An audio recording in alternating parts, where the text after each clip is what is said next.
So welcome back to the Lighade Patil junior college of science. माझं नाव आहे अमोल यादव आणि आपला जो फिजिक्सचा फर्स्ट टॉपिक सुरू आहे कोणता आहे? Unit dimensions and measurement. ह्याच्यामध्ये आपण कन्व्हर्जन फॅक्टर्स बघतोय. त्याच्यानंतर वेगवेगळे कन्व्हर्जन फॅक्टर्स अप्लाय करून आपण प्रॉब्लेम पण सॉल्व्ह केलेले, थोडे छोटे छोटे एक्झाम्पल पण पाठीमागच्या लेक्चरमध्ये सॉल्व्ह केलेले. आता थोडंसं कन्व्हर्जन फॅक्टर्स ऑफ टाइम बघूया. टाइमच्या रिलेटेड बघूया. टाइम. ओके, टाइमचं एसआय युनिट काय सांगा? एसआय युनिट आहे सेकंद. टाइमचं एसआय युनिट काय रे? सेकंद आहे. परंतु प्रॅक्टिकल युनिट जे आहे, आपण आपल्या गाडीचं स्पीड जर म्हणतो आपण, तर काय म्हणतो? किलोमीटर पर आवर, बरोबर? किंवा इथून आपल्याला मुंबईला पोहोचण्यासाठी किती तास लागले, सेकंदामध्ये टाइम सांगत नाही, बरोबर? कारण सेकंद हे एकदम छोटं युनिट आहे ऍज कम्पेअर टू आवर्स, बरोबर, किंवा मिनिट. ह्याच्याशी जर कम्पेअर केलं तर सेकंद हे छोटं युनिट आहे, बरोबर? जेव्हा मोठं टाइम मोजायची वेळ येईल आपल्याला, बरोबर, मोठं ड्युरेशन मोजायची वेळ, तेव्हा आपण तास किंवा दिवस किंवा वर्षात मोजतो, बरोबर? समजा 30 दिवसाचा आपण काय म्हणतो? एक महिना म्हणतो, बरोबर? त्याच्यामध्ये सेकंदामध्ये आपण एक महिन्याला रिप्रेझेंट करू शकत नाही, आणि जर केलं तर ते एकदम कसं होईल? क्रिटिकल होईल, बरोबर? म्हणजे प्रॅक्टिकल जे युनिट आहे, जरी एसआय युनिट टाइमचं सेकंद असेल तरी सुद्धा प्रॅक्टिकल पर्पज साठी आपण सेकंद सुद्धा वापरतो, मिनिट सुद्धा वापरतो, एज वेल एज आवर सुद्धा वापरतो, डे वापरतो, मंथ वापरतो, इयर सुद्धा वापरू शकतो, बरोबर?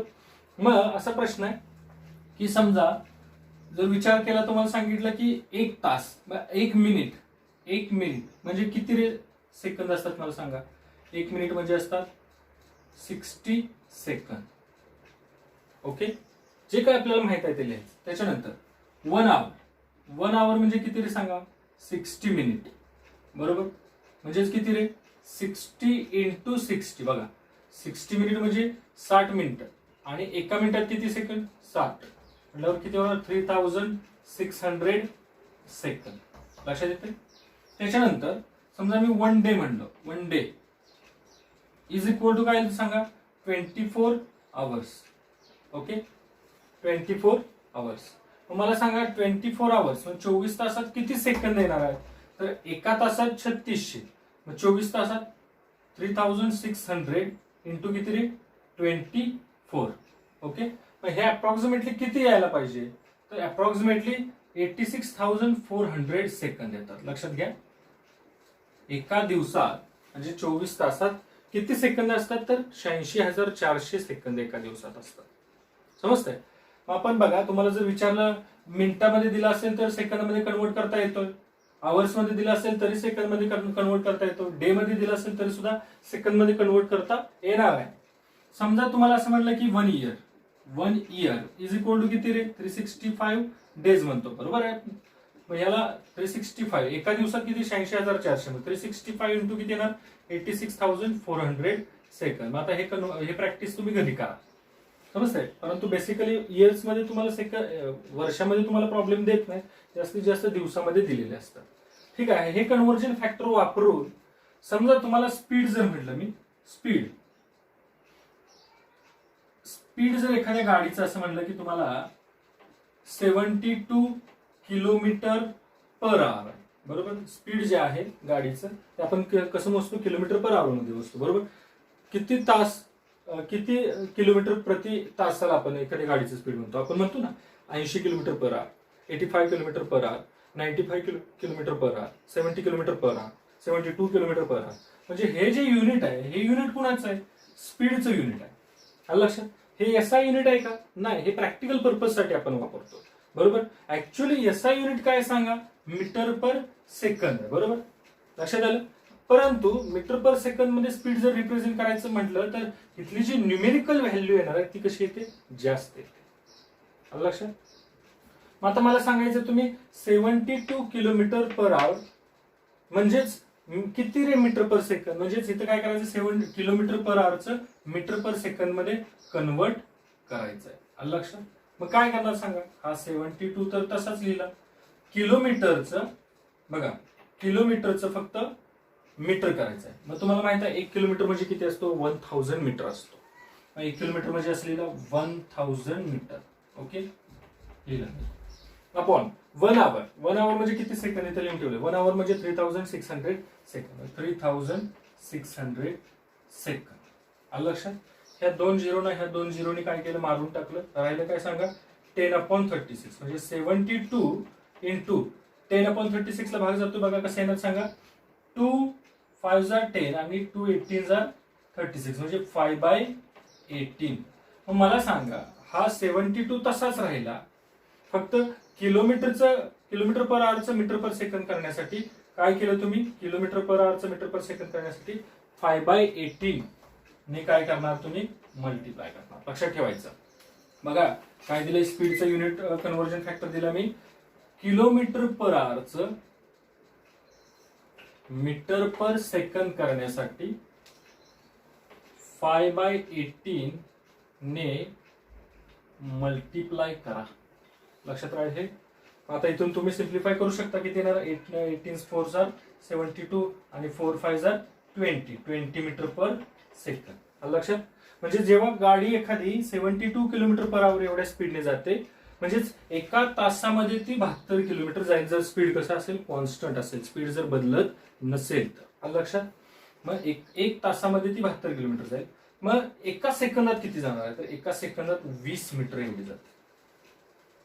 लक्षात. एका सेकंदात कशी जाते, 20 मीटर एवढी जात असते.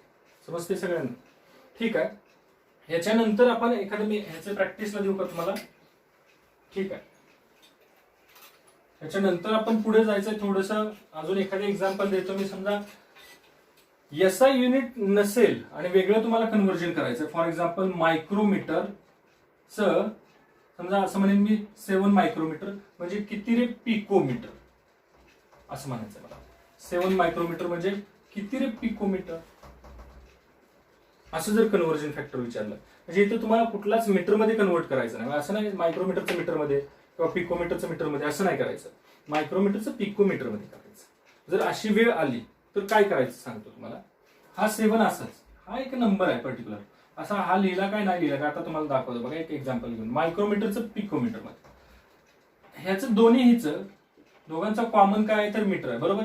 ह्याचं आपल्याला मीटरमध्ये कन्वर्ट करता येतं, येस. ह्याचं पण मीटरमध्ये कन्वर्ट करता येतं, येस. आता मीटरमध्ये कन्वर्ट, एक मायक्रोमीटर म्हणजे किती रे, एक मायक्रो 10⁻⁶, बरोबर. 10⁻⁶ मीटर झाला, इज इक्वल टू एक्स मानला, बरोबर. कन्व्हर्जन फॅक्टर काय मानला, एक्स मानला. एक पिकोमीटर म्हणजे किती रे, 10⁻12 मीटर झालं, बरोबर. समजतंय. हे मीटर काय झाले, कॅन्सल झाले, बरोबर. राहिला मग एक्स इज इक्वल टू काय येणार सांगा, 10⁻⁶ अपॉन 10⁻12. मग किती येणार, हा 12 वरती घेतला, 10⁻+6. मग एक्स इज इक्वल टू किती मिळालं, 10⁻+6. म्हणजे मायक्रोमीटरचं पिकोमीटर मध्ये कन्वर्ट करत असताना 10⁻6 ने मल्टिप्लाय करायचं, बरोबर. मायक्रोमीटर. मग आता म्हणूया 7 मायक्रोमीटर म्हणजे किती रे, 7 × 10⁻6 पिकोमीटर. समजतंय. काय डाऊट आहे, 7 × 10⁻6 पिकोमीटर. आता असं म्हणेन मी, एखादं एक्झाम्पल दिलं, समजा तुम्हाला 10⁻5 किंवा 10⁻6 मायक्रोमीटर म्हणजे किती रे, पिकोमीटर असणार. तर मग 10⁻6 हा इंटू मायक्रोमीटरचं पिकोमीटर मध्ये कन्वर्ट करण्यासाठी 10⁻6 इज इक्वल टू काय होणार, पिकोमीटर. मग मला सांगा किती होणार, 10⁻12 पिकोमीटर, बरोबर. 10⁻6 मायक्रोमीटर म्हणजे 10⁻12 पिकोमीटर.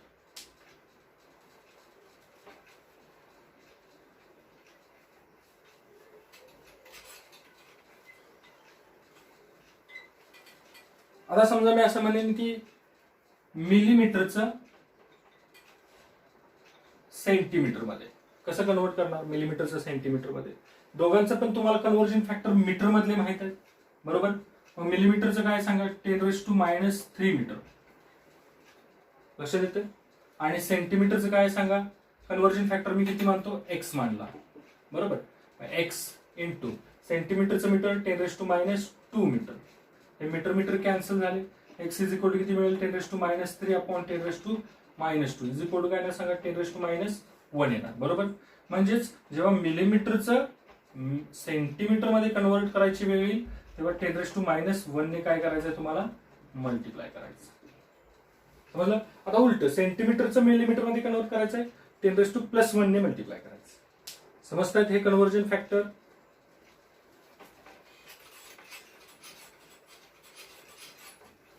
आता हे कन्व्हर्जन फॅक्टर कम्प्लीट झाल्यानंतर लास्ट आपल्याला बघायचं आहे, बघा किलोमीटर पर आवरचं मीटर पर सेकंड करण्यासाठी काय करणार, 5/18 ने मल्टिप्लाय करणार. हे कन्व्हर्जन, हे पार्ट ठेवा.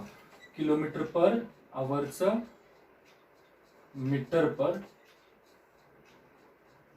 सेकंड करण्यासाठी 5/18 ने मल्टिप्लाय करा. हे झालं. आता पुढे जायचं. लास्ट बघा काय सांगतो मी तुम्हाला या लेक्चरचं पार्ट. तुम्हाला माहित आहे 1 मीटर इज इक्वल टू किती रे. मी अगोदरच एक एक्झाम्पल म्हणून सांगितलं तुम्हाला की समजा एखाद्या विद्यार्थ्याला मी बोलवलं आणि ह्या बोर्डचं लेंथ मोजायला सांगितली, तर तो आला आणि त्याने बोर्डची लेंथ मोजली. तो म्हणला की सर बोर्डची लेंथ किती सांगा, 1 मीटर आहे. बरोबर. समजा त्याला म्हणलं की बस दुसऱ्या विद्यार्थ्याला बोलवलं, त्याला सांगितलं इथून तिथपर्यंत त्या बोर्डची लेंथ मोज. तो म्हणला की सर ह्या बोर्डची लेंथ आहे 100 सेंटीमीटर. अरे म्हणजे लेंथ चेंज झाली का, नाही. फक्त एकाने कशामध्ये मोजली, सेंटीमीटर मध्ये, एकाने कशामध्ये मोजली, मीटर मध्ये. मग 1 मीटर म्हणजेच किती असतो रे, 100 सेंटीमीटर असतो. बरोबर आहे. मग मला सांगा युनिट चेंज झालं, ह्याला आपण काय म्हणतो, हा जो 1 लिहिला याला आपण न्यूमेरिकल व्हॅल्यू म्हणतो. काय म्हणतो ह्याला आपण, काय म्हणतो, न्यूमेरिकल व्हॅल्यू. बरोबर. आणि ह्याला काय म्हणतो रे, युनिट म्हणतो. आलं लक्षात. मग मला सांगा युनिट चेंज झालं की न्यूमेरिकल व्हॅल्यू पण काय होणार आहे, चेंज होणार. इथं युनिट काय होतं, मीटर, तेव्हा न्यूमेरिकल व्हॅल्यू काय होती, 1. इथं युनिट काय झालं, सेंटीमीटर, तेव्हा न्यूमेरिकल व्हॅल्यू किती झाली, 100 झाली. लक्षात आलं. म्हणजेच वेन युनिट चेंज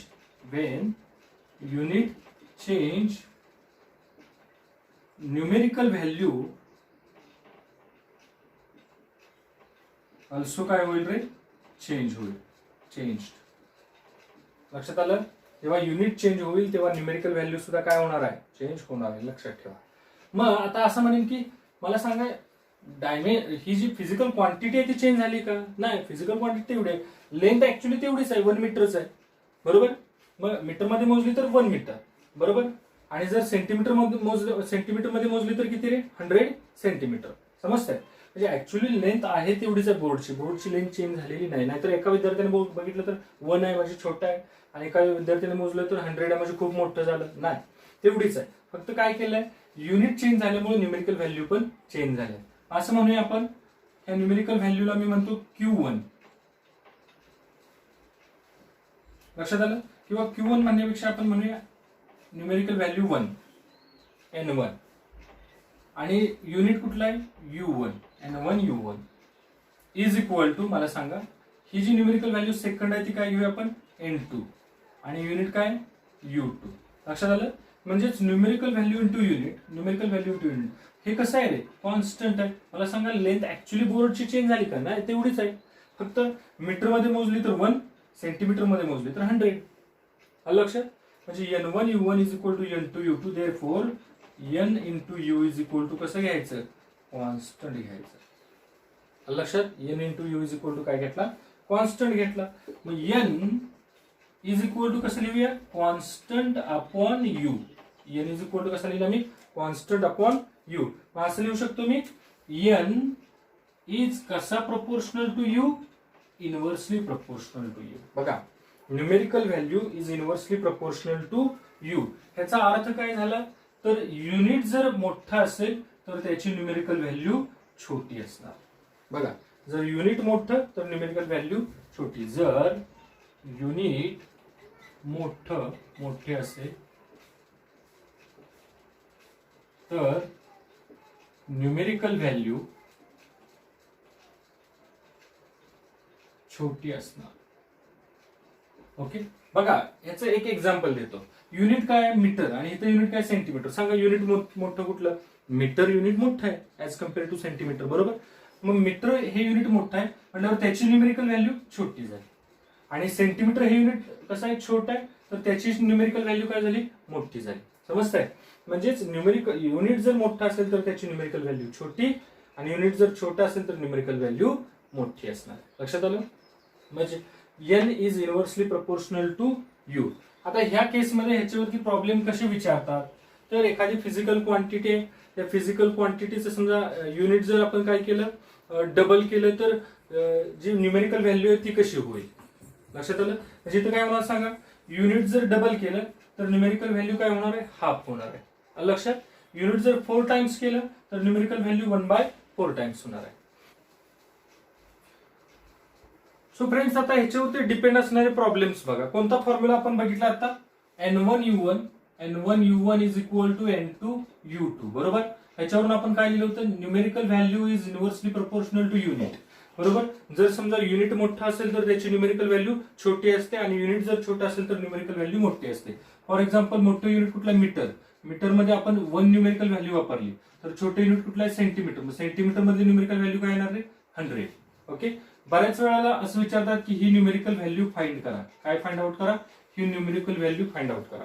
समजतंय? मग ह्याचे वेगवेगळे फॉर्म्युलेज, वेगवेगळे टेक्निक्स आहेत न्यूमेरिकल व्हॅल्यू फाइंड आउट करण्याचे. म्हणजे for example N2 find out करा असं विचारतात. ओके. आता ह्याच्यावरून काय करायचं? समजा एखादी फिजिकल क्वांटिटी तुम्हाला देतात. For example x he physical quantity घेतली. एक्सला आपण काय म्हणूया? फिजिकल क्वांटिटी म्हणलो. बरोबर? आणि ह्याचे डायमेन्शन्स आहेत एक्सच्या, लेट करूया m⁴ l⁴ आणि t⁴ ओके. म्हणजे कुठलीही फिजिकल. आता इथं तुम्हाला फोर्स दिलं किंवा एखादी ऍक्सेलरेशन दिलं वगैरे वगैरे, तर त्याचे डायमेन्शन्स इथं आपण लिहून ठेवणार. ओके. मग एक्सची फिजिकल क्वांटिटी. आता ही जी डायमेन्शन्स आहेत, ह्या डायमेन्शन दोन्ही सिस्टीम ऑफ युनिट मध्ये लिहायच्या.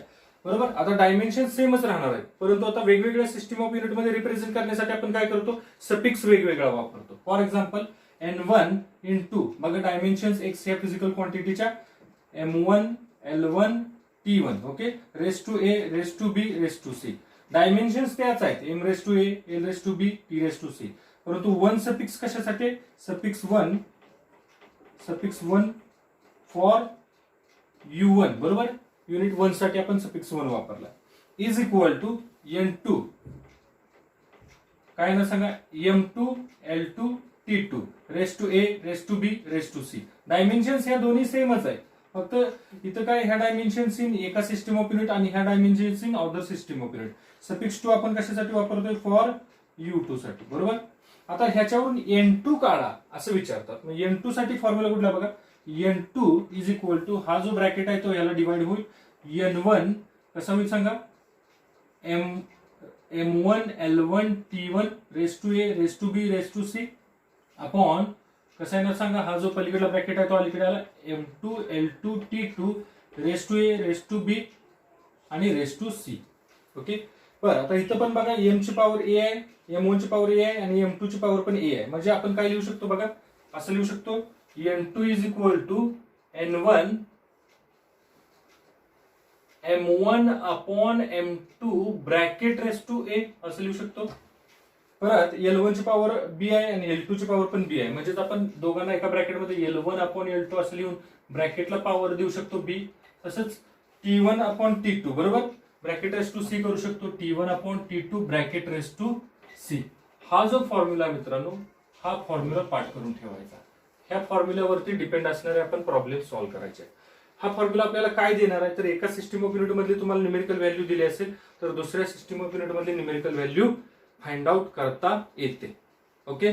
मग फक्त आपल्याला काय माहित पाहिजे? ज्या फिजिकल क्वांटिटीच्या न्यूमेरिकल व्हॅल्यू आपल्याला दिलेले आहेत किंवा शोधायचे त्या फिजिकल क्वांटिटीच्या डायमेन्शन्स आपल्याला इथं माहित पाहिजे असणार. ओके. मग आता ह्याच्यावरती डिपेंड असणार एक प्रॉब्लेम मी इथं देतोय बघा तुम्हाला. हे लिहून घ्या अगोदर पटकन. आता ह्याच्यावरती डिपेंड असणारा प्रॉब्लेम बघूया. एखादा प्रॉब्लेम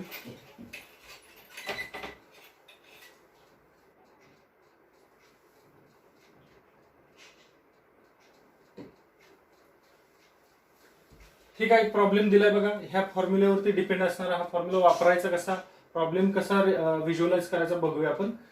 सीजीएस सिस्टीम मध्ये फोर्स किती दिलाय? 109 दिलाय. दुसऱ्या एक सिस्टीम मध्ये where fundamental quantities are kilogram, metre आणि मिनिट. ओके. किलोग्रॅम हे मासचं, मीटर हे लेंथचं आणि टाइमचं, मिनिट घ्या. आणि दुसऱ्या सिस्टीम मध्ये काय फाइंड आउट करा? Magnitude of force find out करा. बघा इथं काय सांगितलंय, फॉर्म्युला लिहून दाखवतो बघा मी तुम्हाला. N1 इज इक्वल टू किती आहे? पहिली न्यूमेरिकल व्हॅल्यू किती आहे? 100. लक्षात. N2 फाइंड आउट करायचा. समजतंय? फोर्स सीजीएस युनिट काय आहे रे? CGS CGS unit of force काय असतं सांगा, डाईन आहे. डाईनला आपण काय म्हणतो सांगा, gram centimetre per second square. Gram centimetre per second square. ठीक आहे. आता ह्या ज्या व्हॅल्यू मिळाल्यात आपण त्या फॉर्म्युल्यामध्ये उचलून टाकायच्या आहेत. ठीक आहे. काय बघा, N2 फाइंड आउट करायचा. N1 दिलाय 100 बरोबर, इंटू ब्रॅकेट M1 लिहून घेऊया अगोदर, फॉर्म्युला लिहून घेऊया. N2 is equal to N1 into bracket M1 upon M2 bracket raise to A into L1 upon L2 bracket raise to B into T1 upon T2 bracket raise to C. बरोबर. इथं कोण आहे, physical quantity कोणती involve झालेली आहे, force. मग फोर्सच्या dimensions काय आहेत सांगा मला. फोर्सच्या डायमेन्शन्स आहेत M1 L1 T-2. ओके. मग आता इथं A ची व्हॅल्यू किती येणार, therefore A is equal to 1, B is equal to 1 आणि C इज इक्वल टू किती येणार आहे, -2 येणार आहे. चला उचलून व्हॅल्यू टाकूया. तिथं N2 is equal to N1 100 टाकला बरोबर. M1 म्हणजे पहिल्यांदा कुठली सिस्टीम ऑफ युनिट मध्ये घ्यायचं आपल्याला, सीजीएस सिस्टीम घेतलं बरोबर. पहिल्यांदा कुठलं दिलं, त्यांनी दिलेली व्हॅल्यू, न्यूमेरिकल व्हॅल्यू जी दिलेली आहे ती कुठल्या सिस्टीम मधली दिली आहे, सीजीएस. त्याच्यातला M1 घ्यायचा. M1 मग कशात घेणार, मासचं युनिट काय घेणार, ग्रॅम बरोबर. आणि ज्याच्यात आपल्याला फाइंड आउट करायचं आहे, ज्याची न्यूमेरिकल व्हॅल्यू फाइंड आउट करायची आहे, त्याच्यात मास कशात मोजायला सांगितलं त्यांनी, किलोग्रॅम. मग किलोग्रॅम दिले ब्रॅकेट रेस टू A ची व्हॅल्यू किती आहे सांगा, 1 इंटू बरोबर. न्यूमेरिकल व्हॅल्यू कशातली दिल्या, पहिल्या सिस्टीम ऑफ युनिट सीजीएस मधली दिल्या. मग लेन्थचं सीजीएस युनिट काय ना सांगा, सेंटीमीटर अपॉन न्यूमेरिकल व्हॅल्यू कशातली शोधायची आहे, मीटर मधली बरोबर. ह्या दुसऱ्या सिस्टीम ऑफ युनिट मधलं मीटर मधली बरोबर. ठीक आहे. रेस टू B इंटू इथं काय ना B ची व्हॅल्यू दिलेली आहे बघा 1 आणि T. पहिल्यांदा न्यूमेरिकल व्हॅल्यू कशातली दिलेली आहे, सीजीएस मध्ये. सीजीएस मध्ये टाइम कशात मोजतो, सेकंद. न्यूमेरिकल व्हॅल्यू कशातली फाइंड आउट करायची दुसऱ्या सिस्टीम मध्ये, ज्याच्यात त्यांनी टाइम कशात मोजायला सांगितलाय, मिनिट मध्ये बरोबर. म्हणजेच इथे येणार मिनिट ब्रॅकेट रेस टू काय येणार सांगा, C ची व्हॅल्यू -2 येणार. चला आता व्हॅल्यू टाकायचे. इथं बघा N2 इज इक्वल टू, म्हणजे थोडक्यात M1 L1 T1 ह्याच्यात कुणाच्या व्हॅल्यू घ्यायचे सांगा, M1 L1 T1 ज्याची न्यूमेरिकल व्हॅल्यू दिलेली आहे ते टाकायचं बरोबर. म्हणजे इथं कशात न्यूमेरिकल व्हॅल्यू दिलेली आहे, सीजीएस मध्ये दिलेली आहे. मग इथं M1 कशाचं घ्यायचं, सीजीएस मधलं युनिट टाकायचं M1चं, L1चं सीजीएस युनिट टाकायचं, T1चं सीजीएस युनिट टाकायचं. जसं इथं टाकलंय बघा, मासचं ग्रॅम बरोबर, लेन्थचं सेंटीमीटर आणि टाइमचं सेकंद. आणि इथं जे खाली लिहायचे आहेत आपल्याला, इथं जे खाली युनिट कुठले टाकायचे आहेत, ज्याच्यामध्ये आपल्याला न्यूमेरिकल व्हॅल्यू फाइंड आउट करायचे आहे. त्यांनी दिलेलं आहे सांगा, मासचं कशामध्ये घ्या, किलोग्रॅम मध्ये घ्या मासचं युनिट, परत लेन्थचं युनिट मीटर घ्या आणि टाइमचं युनिट मिनिट घ्या आणि न्यूमेरिकल व्हॅल्यू फाइंड आउट करा. म्हणून मी मासचं युनिट केजी, लेन्थचं मीटर आणि टाइमचं मिनिट घेतलेलं आहे. पुढे N2 is equal to 100 into bracket. हे बघा आता ग्रॅम असाच लिहितोय मी. 1 किलोग्रॅम म्हणजेच किती ग्रॅम, 1000 ग्रॅम. आलं लक्षात. हे कन्व्हर्जन आपल्याला माहित आहे. Bracket raise to 1 into centimeter तासाच लिहिला बघा, सेंटीमीटर तासात. 1 मीटर म्हणजे किती रे, 100 centimeter. Bracket raise to 1 into आता टाइमचं लिहितोय बघा, वरती काय सेकंद. 1 मिनिट बरोबर, 1 मिनिट म्हणजे किती रे, 60 सेकंद. ब्रॅकेट रेस टू काय येणार, -2 येणार. लक्षात आलंय. मग आता बघा व्हॅल्यू सॉल्व्ह करूया आपण. ग्रॅम कॅन्सल झालं, सेंटीमीटर कॅन्सल झालं, सेकंद कॅन्सल झालं. मग N2 इज इक्वल टू किती येणार आहे, 100 हा लिहिलाच. दुसऱ्या ब्रॅकेटमध्ये काय येणार सांगा, 1 2 3 म्हणजे 1/10⁻³ लिहिला बरोबर. अजून काय येणार सांगा, 1/10⁻³. अजून पुढे काय येणार आहे, 1/10⁻². ओके. आणि आता हा जो टाइम आहे, टाइमचं कसं लिहिणार आहे बघा, 1/60 ब्रॅकेट रेस टू -2. समजते सगळ्यांना. ठीक आहे. आता पुढे जाऊया. N2 इज इक्वल टू 100 हा असाच लिहिला बरोबर. N2 हा 10⁻³ वरती घेतला, 10⁻³ झाला. ओके. आता हा 10⁻² वरती घेतला, 10⁻² झाला. इंटू आता बघा व्यवस्थित विचार करा, हा असा आहे 1/60⁻². ह्याला आपण वरती घेऊन असं लिहू शकतो आपण, कसा रे, 60⁻² लिहू शकतो ना. ठीक आहे. आता कसं लिहिलं बघा बघा, हे कसं होतं 1/60⁻². 60⁻² वरती घेतला 60⁻2 झाला. n2 इज इक्वल टू काय झाला, हा 10⁻², बरोबर. 100 म्हणजे किती असतो 10⁻², आणि हा 10⁻². हे काय झाले, कॅन्सल झाले, बरोबर. आता इथं काय राहिलं, 60चा स्क्वेअर किती येणार, 3600, बरोबर, इंटू 10⁻⁻10, बरोबर. इथं आता 10 ची कसली पॉवर आहे, निगेटिव्ह पॉवर आहे, आणि आपल्याला 10 ची निगेटिव्ह पॉवर काढायची असेल तर डेसिमल कुठे टाकायचा, लेफ्ट साईडला. इथं डेसिमल आहे, किती 10 ची निगेटिव्ह 3 काढायचे, मग डेसिमल 3 डिजिट कुठे शिफ्ट करायचं, लेफ्ट साईडला. इथं आहे 1 2 3, म्हणजे उत्तर किती येणार आहे, 3.6 येणार आहे. आलं लक्षात. म्हणजे कसं लिहू शकतो आपण, जर 100 डाईन म्हणजेच कसं येणार आहे, 3.6 नवीन सिस्टीम तयार केलेली आहे, बरोबर. म्हणजेच हे सेकंड न्यूमेरिकल व्हॅल्यू ज्याच्यामध्ये मास कशात मोजलंय, केजी मध्ये, लेंथ मीटर मध्ये, आणि टाइम मिनिटात मोजलं, तर सेकंड न्यूमेरिकल व्हॅल्यू काय येणार आहे, 3.6 येणार आहे. ओके, ठीक आहे. अजून एक प्रॉब्लेम ह्या सेम टाईपचा बघूया, म्हणजे तुम्हाला थोडंसं प्रॅक्टिस होईल व्यवस्थित. अजून ह्या टाईपचे बरेच प्रॉब्लेम तुम्ही सॉल्व्ह करायचे आहेत वेगवेगळ्या बुक मधून. समजते का बघा.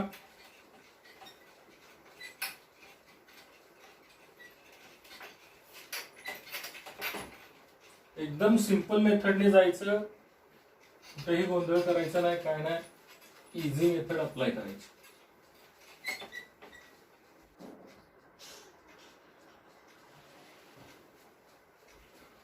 सो फ्रेंड्स, अजून एक प्रॉब्लेम देतो तुम्हाला, यंग्स मॉड्युलस ही जी कन्सेप्ट आहे आपण येणाऱ्या टॉपिक मध्ये बघणार आहे. इलास्टिसिटी नावाचा टॉपिक आहे याच्यामध्ये, परंतु हा प्रॉब्लेम आपण डायमेन्शनच्या पॉइंट ऑफ व्ह्यूने बघायचा आहे. यंग्स मॉड्युलसचा फॉर्म्युला आहे FL/A इंटू स्मॉल एल. त्याचा फॉर्म्युला काय सांगा, FL/AL, where F is equal to force, सगळ्यांना माहितच आहे, A is equal to area, capital L is equal to original length, आणि small L is equal to change in length. बघा व्यवस्थित विचार करा. ह्याची कन्सेप्ट अशी असते, समजा ही एखादी वायर आणि याच्यावरती समजा फोर्स लावला असेल, तर ही जी वायर आहे ही इलॉंगेट होते, इथून तेथपर्यंत जे एक्सटेन्शन झाले त्याला आपण स्मॉल एल म्हणतो, आणि अगोदर एक्सटेन्शनच्या पूर्वी अगोदर वायरची लेंथ किती असते, ओरिजिनल लेंथ, त्याला आपण कॅपिटल एल म्हणतो. लक्षात. आणि हा जो ए आहे त्याला आपण एरिया ऑफ त्या वायरचा क्रॉस सेक्शन असं म्हणतो. लक्षात. हे पुढे आपण बघणार आहे डिटेलमध्ये, आता फक्त फॉर्म्युलाचं बघा. तर तुम्हाला फाइंड आउट करायचं आहे, find conversion factor from CGS to SI, बरोबर. CGS युनिट मधून SI युनिट मध्ये कन्व्हर्जन फॅक्टर आपल्याला काय करायचं, फाइंड आउट करायचं आहे. आता व्यवस्थित विचार केला आपण, जर अगोदर काय करायचं आहे, इथं फिजिकल क्वांटिटी कोणती इन्व्हॉल्व्ह झाली या प्रॉब्लेम मध्ये ते अगोदर शोधायचं. इथं कोण आहे रे, तर यंग्स मॉड्युलस आहे, बरोबर. कुणाचं इथं आपल्याला CGS टू SI युनिट मध्ये कन्व्हर्जन फॅक्टर फाइंड आउट करायचं, यंग्स मॉड्युलस. अगोदर यंग्स मॉड्युलसच्या काय माहित पाहिजेत, डायमेन्शन्स. आता dimensions of Young's modulus, dimensions of Y is equal to काय सांगा मला, dimensions of force, dimensions of original length upon dimensions of area, dimensions of change in length. मला सांगा, ही वरची लेंथ आहे खाली पण लेंथच आहे, दोघांच्या डायमेन्शन्स काय होणार, कॅन्सल होणार आहेत.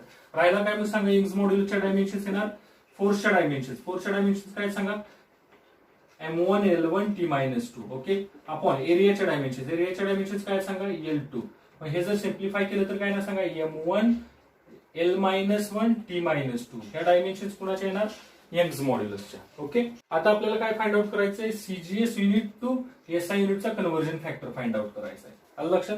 आपण असं म्हणूया, समजा N2 फॉर्म्युला काय सांगा, N2 is equal to N1 कसं येणार रे, M1/M2 bracket raise to A into L1/L2 bracket raise to C B into T1/T2 bracket raise to C. लक्षात आलं. आता इथं विचार करून व्यवस्थित सांगा, जर डायमेन्शन्स आपण कम्पेअर केल्या तर काय येणार सांगा, A ची व्हॅल्यू येणार आहे 1, B ची व्हॅल्यू येणार आहे -1, लक्षात, आणि C ची व्हॅल्यू म्हणजे T ची पॉवर काय येणार आहे, C ची व्हॅल्यू येणार आहे -2. ओके, बर. त्याने काय सांगितलंय, M1, L1 आणि T1, बरोबर. न्यूमेरिकल व्हॅल्यू आपल्याला माहित कशातले, CGS मधली. आपण CGS मधली न्यूमेरिकल व्हॅल्यू आपल्याला माहित आहे, SI मधले कन्व्हर्जन फॅक्टर फाइंड आउट करायचा आहे. मग जर इथं बघा सीजीएस मधला आपण आता M1 म्हटल्यानंतर कुणाचं कन्व्हर्जन कुणात करायचं आहे, सीजीएसचं कन्व्हर्जन एसआय मध्ये. M1 L1 T1 M1 च्या जागेवर कुणाचं युनिट लिहिणार मासचं, कशाला कुठल्या सिस्टीम मध्ये, सीजीएस मध्ये. L1 चं युनिट सीजीएस मध्ये, T1 चं युनिट सीजीएस मध्ये. ओके, लिहायचं कसं बघा, N2 is equal to N1 into bracket M1 च्या जागेवर M1 चं सीजीएस युनिट टाका, मासचं ग्रॅम, अपॉन कुठल्या सिस्टीम मध्ये पाहिजे तुम्हाला, एसआय सिस्टीम मध्ये पाहिजे. बरोबर, मग काय येणार, मासचं एसआय युनिट काय आहे सांगा, किलोग्रॅम. ब्रॅकेट रेस टू काय येणार आहे, एच व्हॅल्यू 1 इंटू L1 म्हटल्यानंतर कुठल्या सिस्टीमचं युनिट घेणार, सीजीएसचं म्हटल्यावर काय येणार आहे, सेंटीमीटर, अपॉन कुठल्या सिस्टीम मध्ये पाहिजे. लक्षात येते तुम्हाला, टू जो सफिक्स आहे M2 L2 T2 वगैरे वगैरे, हे कुठल्या सिस्टीम ऑफ युनिट मध्ये टाकायचे, ज्या सिस्टीमचं आपल्याला न्यूमेरिकल व्हॅल्यू हवी आहे त्याचं टाकायचं. ओके, पुढे L2 मग कशात पाहिजे आपल्याला, एसआय मध्ये. एसआयचं काय टाकणार सांगा, metre, bracket raise to B, बीच व्हॅल्यू -1 इंटू काय करणार सांगा, T1 कशामध्ये टाकणार, सीजीएस मध्ये, काय येणार, सेकंद, अपॉन T2 एसआय मध्ये, सेकंद, ब्रॅकेट रेस टू काय -2. आता हे काय होणार, कॅन्सल होणार, सेकंद अपॉन सेकंद 1 येणार, 1 रेस टू -2 1च. मग काय येणार राहिलं बघा आता, N1 ग्रॅम लिहिला वर मी तसाच, किलोग्रॅमचं ग्रॅम मध्ये केलं, किती रेट, 10⁻³ बरोबर, 1000 म्हणजेच काय असतो, 10⁻³ gram, bracket raise to 1 into centimeter मी तसाच लिहिला, मीटरचं काय केलं, सेंटीमीटर 10⁻² बरोबर आहे का नाही, 1 मीटर म्हणजे 100 सेंटीमीटर म्हटल्यानंतर 10⁻² -1 इंटू तो 1 येणार. आता ग्रॅम कॅन्सल झाले, इथं सेंटीमीटर काय झाले, कॅन्सल झाले. मग राहिलं काय सांगा, N1 इंटू ब्रॅकेट 10⁻³ बरोबर आहे का, 10⁻³ वर खाली होता तो वरती घेतला -3, ब्रॅकेट रेस टू 1 इंटू पलीकडल्या ब्रॅकेटमध्ये 10⁻² ब्रॅकेट रेस टू काय येणार, -1. समजते सगळ्यांना. आता हे जर सिम्प्लिफाय केलं आपण तर काय येणार सांगा, N2 is equal to 10⁻³ into 10⁻² raise to -1 म्हणजे -2 इंटू -1 होणार, 10⁻² होणार. लक्षात आलं, N2 इज इक्वल टू काय येणार, 10⁻⁻1. मग एक कन्व्हर्जन फॅक्टर काय मिळाला, सीजीएस टू एसआय कुणाचा, यंग्स मॉड्युलसचा 10⁻⁻. Conversion factor of Young's modulus from CGS unit to SI unit 10⁻⁻1 मिळाला. लक्षात आलं, ठीक आहे. आता ह्याच्यावरती अजून 1-2-3 प्रॉब्लेम बघूया आणि मग पुढे जाऊया.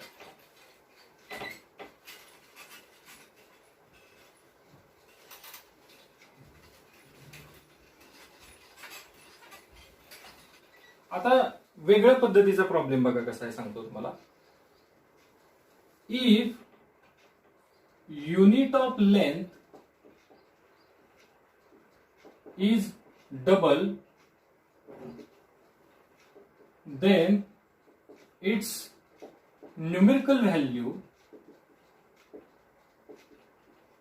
will, option आहे half, second double, C 1/4, D 4 times. असा प्रश्न आहे, एकदम इझी प्रॉब्लेम आहे बघा. Unit of length is double then its numerical value will be. मग मला सांगा इथं रिलेशन कुणाच्या मधलं आहे, युनिट आणि न्यूमेरिकल व्हॅल्यू. मग तुम्हाला रिलेशन माहित आहे काय आहे, सांगा रे रिलेशन.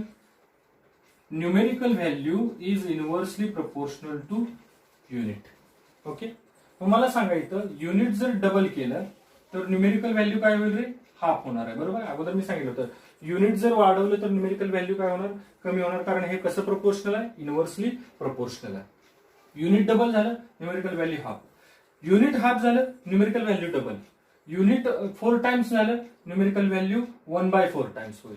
समजलं. मग आता इथं बघा काय करणार आहे, युनिट काय होईल, काय झाले इथं युनिट डबल झालंय म्हटल्यानंतर न्यूमेरिकल व्हॅल्यू काय होईल, हाफ, म्हणजे फर्स्ट ऑप्शन करेक्ट आहे. समजलं. आता हा थोडासा वेगळा करतोय, then numerical value of area असा प्रश्न आहे. आता बघा आता कोणतं ऑप्शन येतं, आतापर्यंत काय केलं होतं, युनिटचं लेंथचं युनिट आपण डबल करत होतो आणि लेंथचीच न्यूमेरिकल व्हॅल्यू चेंज करत होतो, बरोबर. चेंज झालेली आपण फाइंड आउट केली. इथं आता काय करायचं, लेंथचं युनिट डबल करायचं आहे आणि एरियाच्या न्यूमेरिकल व्हॅल्यू मध्ये कसा चेंज होतो ते चेक करायचं आहे. व्यवस्थित बघा. त्याच्यासाठी सिंपल टेक्निक सांगतो, वेगवेगळे टेक्निक्स आहे, एकदम इझी टेक्निक आहे. एरियाच्या डायमेन्शन्स लिहायच्या. काय सांगा एरियाच्या डायमेन्शन्स? एरियाच्या डायमेन्शन्स आहेत M0 L2 T0. ओके, बरोबर. आता एरियाचे डायमेन्शन झाले हे आपण लिहिल्या. आता दुसरा नंतरच्या एरियाचे परत काय केलं सांगितलंय. पहिल्यांदा एरियाचे डायमेन्शन काय आहेत, M0 L2 T0, बरोबर. नंतर A dash is equal to, आता हे लिहिलं बिफोर चेंज, बरोबर. आता बघा नंतर काय सांगितलंय त्यांनी, चेंज केलाय, बरोबर. आफ्टर चेंज बघूया काय होणार आहे. आफ्टर चेंज, चेंज केला म्हणजे कशामध्ये चेंज केला आहे, लेंथ मध्ये चेंज केला आहे. युनिट ऑफ लेंथ डबल केलेलं, मग M0. आता ह्या एल ला काय टाकणार सांगा, 2L. लक्षात, लेंथ काय केलेलं आहे रे, डबल केलेलं आहे. युनिट ऑफ लेंथ डबल केलेलं आहे. (2) T(0). मग मला सांगा A dash is equal to किती येईल रे. हा बघा M(0) 4L(2) इंटू T(0), बरोबर. हा 4 इकडे लिहूया. A dash is equal to काय येणार रे, 4 M(0) L(2) T(0). अरे पण हे तर काय आहे, हे तर A आहे, म्हणजे A dash is equal to काय मिळाला, 4 times A. A dash is equal to काय मिळाला, 4 टाइम्स A झाला. लक्षात काय करायचं, पहिल्यांदा चेंज करण्यापूर्वी अगोदर डायमेन्शन्स लिहायच्या, त्याच्यानंतर चेंज केल्यानंतर कुठल्या कुठल्या, आता समजा मास डबल केलं असतं तर इथं काय लिहिलं असतं आपण 2M. समजा मास हाफ केला असतं तर M/2 लिहिलं असतं. समजतंय, म्हणजे जसा चेंज केला तसं लिहायचं तिथं आणि नंतर सिम्प्लिफाय करायचं. समजतंय सगळ्यांना. आता ह्याच्यावरती अजून एक प्रॉब्लेम देणार आहे मी. आता सांगा काय झालं, न्यूमेरिकल व्हॅल्यू किती झाली, 4 टाइम्स झाली. हे करेक्ट आन्सर.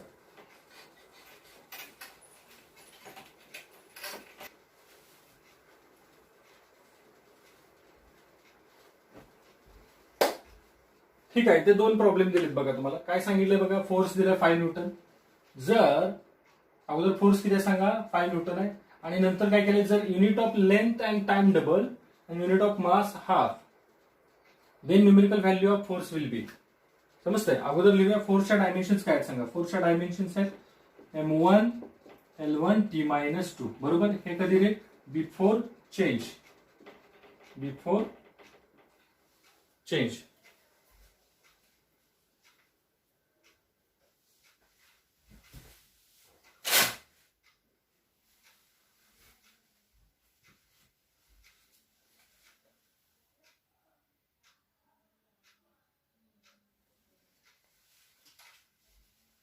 हा, फोर्सच्या डायमेन्शन्स काय सांगा, M1 L1 T-2. ह्या कधी आहेत, हा फोर्सच्या डायमेन्शन्स काय, M1 L1 T-2 कधी, बिफोर चेंज, बरोबर. आणि नंतर बघा F डॅश म्हणायचं, आणि काय केलं बघा, आता मास मध्ये कसा केलाय रे, मास हाफ केलंय. मग काय करणार, M/2 रेस टू 1. लक्षात आलंय. इंटू पुढे लेंथ काय केलेली आहे, लेंथ डबल केलेली आहे. मग काय लिहिणार, 2L. एलच्या ऐवजी काय लिहिणार मी, 2L रेस टू 1, बरोबर. आता पुढे टाइम काय केलेलं आहे बघा, टाइम सुद्धा डबल केलेला आहे. टीच्या ऐवजी काय लिहायचं, 2T रेस टू -2. हे कधी लिहिलं, आफ्टर चेंज. ओके. आता हे सिम्प्लिफाय फक्त करायचं आपल्याला. कसं येणार सांगा, हे M/2 इंटू 2L इंटू हे किती होईल रे, 2 बरोबर. 2 इंटू कसं येणार आहे रे, T(-2). लक्षात आलं. आता हे 2 आणि हे 2 काय झाले, कॅन्सल. मग कसं येणार सांगा, M इंटू L इंटू कसं येईल रे, 2 ला आपण कसं लिहू शकतो, 2 इंटू हा T(-2). ओके. मग आता बघा, जो काही नंबर आहे तो बाहेर काढायचा, म्हणजे येणार 1/2 किती, 4. आणि इथं काय येणार, M1, बरोबर आहे का सांगा, M1, त्याच्यानंतर L1 T(-2). अरे हे तर काय झालं, हे तर F झाला, बरोबर. मग F dash is equal to काय झाला, F/4. म्हणजेच value of force will becomes 1/4 times. लक्षात. आता फोर्सची व्हॅल्यू किती आहे बघा, 5. किती येणार सांगा, 5/4 येणार. इथं बघा, इथं इथं ट्राय करू शकता तुम्ही. आता लक्षात आलं, कोणती फिजिकल क्वांटिटी आयडेंटिफाय करायची. इथं G, acceleration due to gravity. मग G इज इक्वल टू काय ना सांगा, M0 L1 T(-2). ओके. हे कधी रे? बिफोर चेंज करण्यापूर्वी. आता बघा नंतर चेंज केल्यानंतर जी डॅश इज इक्वल टू कसं कसं चेंज केले, मासमध्ये कसा चेंज झाला बघा, मासचा काही संबंधच नाही बरोबर, m⁻0. लेंथ मध्ये काय झालं, लेंथ आणि टाइम डबल केले, म्हणजेच लेंथला लिहिणार 2l bracket raise to 1 okay into कसं येणार टी, टाइम सुद्धा काय केलं double 2t bracket raise to -2 okay. हे कधी रे? आफ्टर चेंज येणार. आता G dash is equal to simplify फक्त करायचं आहे, m⁻0 2l इंटू कसं येणार रे 2 इंटू t⁻2 ओके. आता कसं येणार, जी डॅश इज इक्वल टू हा 2 बाहेर काढतोय बघा 2 आणि हा जो 2⁻2 आहे ह्याला आपण काय लिहू शकतो 1/2 लिहिला बरोबर. वरून काय केलं आपण न्यूमरेटर मधून डिनॉमिनेटर मध्ये शिफ्ट केला की पॉवरचं साइन काय होतं, चेंज होतं. मग काय ना सांगा m⁻0 l⁻1 आला बरोबर, l⁻1 आणि इथं काय येणार t⁻2 आला बरोबर. आता G dash is equal to 2/2 किती 4 इंटू काय ना सांगा m⁻0 l⁻1 t⁻2 आणि हे तर काय आहे, हे तर जी आहे बरोबर. जी डॅश इज इक्वल टू 2/4 म्हणजे 1/2 इंटू जी, म्हणजेच काय झालं, एक्सेलरेशन ड्यू टू ग्रॅव्हिटीची व्हॅल्यू काय झाली, हाफ झाली. समजतंय, एकदम सिंपल मेथड आहे. पहिल्यांदा काय करायचं, कोणती फिजिकल क्वांटिटी इन्व्हॉल्व्ह झालेली आहे ते बघा, त्याच्या डायमेन्शन्सला चेंज होण्यापूर्वीच्या. त्याच्यानंतर काय सांगितलंय, कुणाला डबल केलाय कुणाला हाफ केलाय. समजा मासला डबल केलाय तर एमच्या जागेवर 2m टाका. समजा इथं लेंथला डबल केलाय तर एलच्या जागेवर 2l टाकला. पॉवर सेम ठेवायची आपण. त्याच्यानंतर टाइम डबल केलाय तर टाइमच्या जागेवर टीच्या जागेवर 2t करायचा, पॉवर सेम ठेवून सिम्प्लिफाय करायचं बरोबर. नंबर आहेत ते बाहेर काढायचे, डायमेन्शनच्या टर्म्स आहेत त्या आत ठेवायच्या. जे नंबर आहेत सिम्प्लिफाय आहे तो काय होतो आपल्याला तेवढ्या टाइम्स व्हॅल्यू काय झालेले आहे, चेंज झालेले आहे. म्हणजे इथं एक्सेलरेशन ड्यू टू ग्रॅव्हिटीची व्हॅल्यू काय झालेली आहे, 1/2 टाइम्स झालेली आहे, म्हणजेच हाफ झालेले आहे. लक्षात आलं, कधी जेव्हा लेंथ आणि टाइम डबल केले. ओके ठीक आहे.